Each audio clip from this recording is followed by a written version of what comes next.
Sasa nimesikia juzi mahakama moja anasema ati ile kamati ya mbele huko ya kuteua wale wanachama wa IBC ataendelea kufanya kazi yake. Nasema hiyo ni upuzi.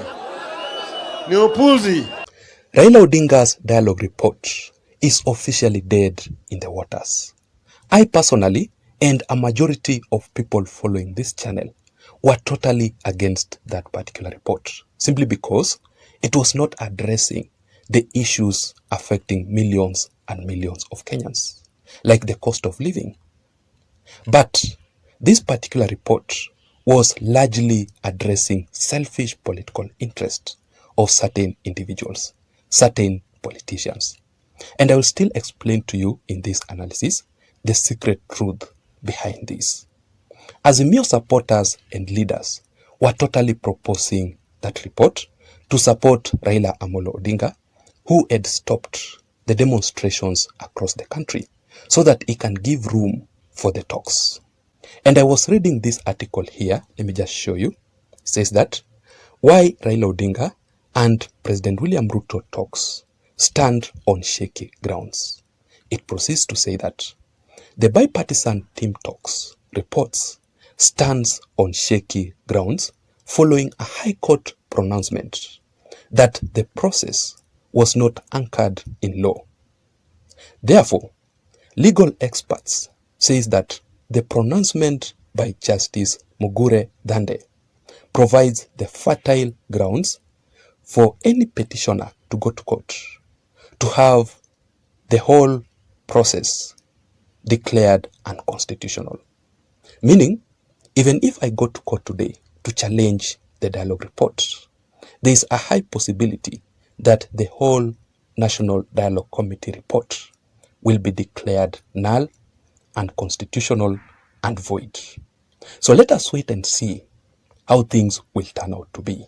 But the biggest question here is, did President William Samoei Ruto outsmart Raila Odinga again over this dialogue report, knowing very well the outcome that this report will actually fail?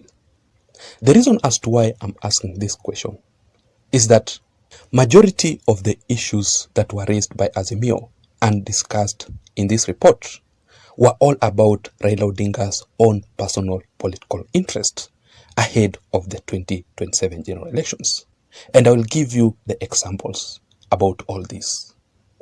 The issues that were raised by Azimio, just like I had said it earlier on, did not address the issues affecting millions and millions of Kenyans, like the cost of living. And to make the matter worse, all these issues were totally against the law. They were totally against the Constitution of the Republic of Kenya. And therefore, I strongly believe that the Chief Justice, Martha Koome, is also waiting for this particular report above there. The moment this report will be presented at the Supreme Court of Kenya, Martha Koome will definitely declare this report as unconstitutional, null, and void. Therefore, President William Ruto must be very happy about the ruling by the High Court over this report, because William Ruto was not depending on this report ahead of the 2027 general elections. It is Raila Odinga who wanted to use this report ahead of the 2027 general elections. And that is why certain proposals in this report highly reflects on the 2027 general elections. What was the real mission of Raila Odinga in this report? I want us to discuss the deeper secret truth behind Raila Amolo Odinga and President William Samoei Ruto power play over this particular report, and why Raila Odinga is totally in rude shock after the High Court declaration on the fate of this dialogue report. But before that, just a quick reminder, in case you are listening to me up to this point and you haven't subscribed to this channel, I'm requesting you to please just take a second or two and subscribe. You can also give this video a like. Just press the thumbs up button down below so that YouTube can automatically recommend this channel to reach out to others.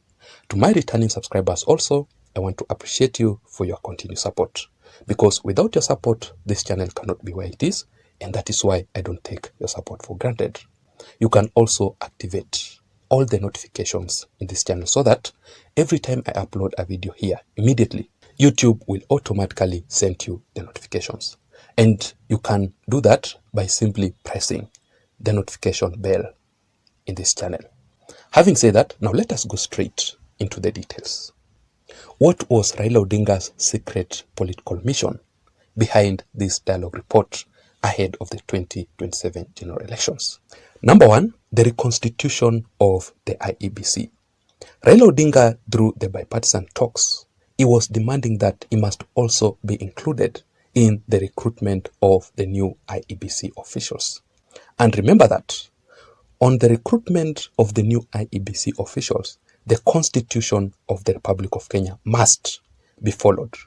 Therefore, the Constitution of the Republic of Kenya grants William Ruto powers that he must initiate the whole entire process. And that is why William Ruto previously made the legal decision and appointed a 7-member panel over this matter. But Raila Odinga was opposing this. And that is why also the High Court made a ruling and ordered President William Ruto to go ahead and proceed to continue with this process. Let me read for you this article here from the High Court. It says, IEBC Court deals Raila major blow. Proceeds to say that a key recommendation of talks between William Ruto and opposition chief Raila Amolo Odinga could be rendered dead in the waters after the High Court ordered for the immediate recruitment of the electoral commissioners, emphasizing the need to obey the Constitution and nothing, that the talks did not have backing of the law. After the final decision of the court over this matter, I want you to listen to Raila Odinga rubbishing the High Court order. Sasa nimesikia juzi mahakama moja anasema ati ile kamati ya mbele huko ya kuteua wale wanachama wa IBC ataendelea kufanya kazi yake. Nasema hiyo ni upuzi. Ni upuzi. Ile kamati haiwezi kufanya kazi, manake ilikuwa tayari imevunjwa na bunge. Sasa hii ripoti ya kina Wandai na Kalonzo ikienda mbele ya bunge ipitishwe, ndio tutaanza mambo ya IEBC. So basically here, Raila Odinga had a secret political agenda, a secret political mission ahead of the 2027 general elections over the reconstitution of the IEBC through the bipartisan talks. Raila Odinga's mission over this matter is completely failed. Let us wait and see how things will turn out to be. Number two, the bipartisan talks, they talked about the IEBC servers scrutiny, that the IEBC servers must be opened. Raila Odinga was demanding the IEBC servers to be opened. But remember that William Ruto made it very clear that the parliament must be included. Let this issue to be discussed in parliament, because the IEBC is actually an independent institution. Therefore, President William Ruto, despite the fact that he is the President of the Republic of Kenya, does not have any powers to make any decision over the IEBC. The person who can make these decisions of opening the IEBC servers, it must be officials from the IEBC themselves to make this decision. And also remember that the court decision must be included. Therefore, Raila Odinga's demands over the IEBC servers is also failed. And number three, the creation of the office of the opposition leader. Now, this is where Raila Odinga was looking forward to, because Raila Odinga wanted this position of the opposition leader to be funded by the exchequer, the treasury. For this office to be created, it simply means that Kenyans must go for a referendum. The way the situation here in Kenya currently, do you think that millions and millions of Kenyans will go to the referendum the way things are? I don't think so. I also don't think if Kenyans will actually will accept for the creation of these offices. And that is why in the beginning, I started by saying that Raila Odinga's dialogue report is dead officially in the waters. I don't see the National Dialogue Committee report making it towards the 2027 general elections. It is officially dead.